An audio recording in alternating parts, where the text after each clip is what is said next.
Ayan guys, yan yung sira niya guys. Oh.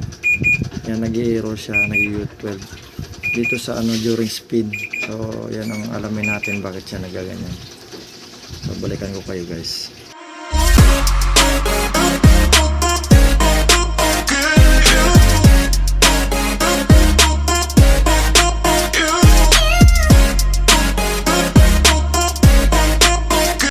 Magandang umaga guys. Mayroon tayong ayusing washing machine na anong tatak nito? Panasonic guys. Ito 8.5. So ang problema din nito is nag-U12.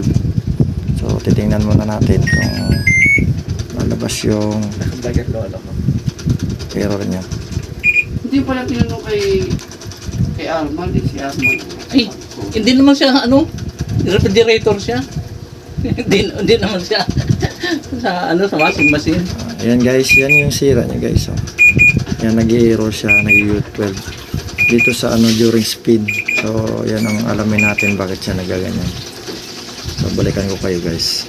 A few moments later. So ito guys, napaikot ko na rin sa wakas. Medyo nahilo ako. Ayan si ma'am, medyo susukuan ko na sana to guys eh.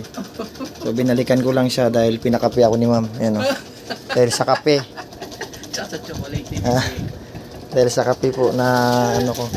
Binalikan ko po itong Ito lang guys yung ginawa natin, ni-repair natin yan. Nag-bypass lang ako.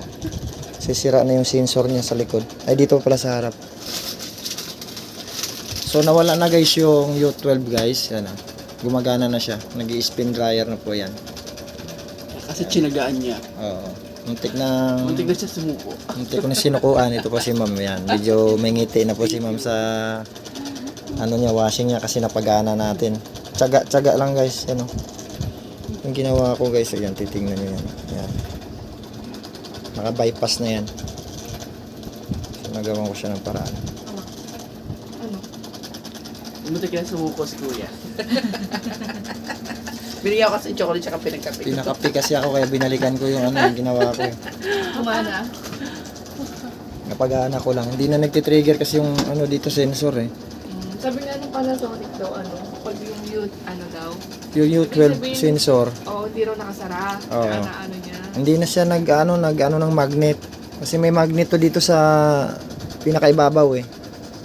Eh sabi ko baka hindi na siya natanggal do sa loob or Nandiyan pa yung magnet. Hindi natin mabuksan eh. Kaya ayan, babypass na natin. Para na siya.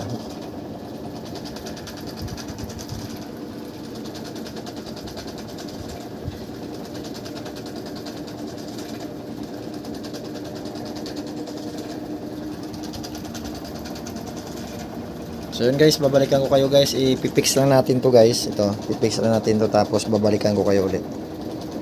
So yan guys, testing na natin guys. Ayan. So ito na, naka-connect na guys yung pinakita ko sa inyo kaninang wire. Ito natanggal na, tinanggal ko na siya. Naka-bypass na siya.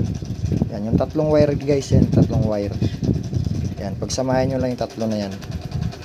Yan, yung black, orange, saka brown. Then yan guys, so wala na siyang error.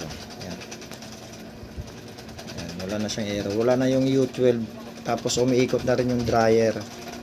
Yan guys, yan. So sa magtatanong, nandito nga pala ako sa Tondo, Manila, sa may saan to ma'am?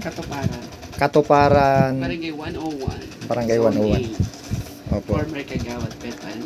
Ayan, hello po. So ayan guys, maraming salamat sa panonood. See you next video guys. Bye bye.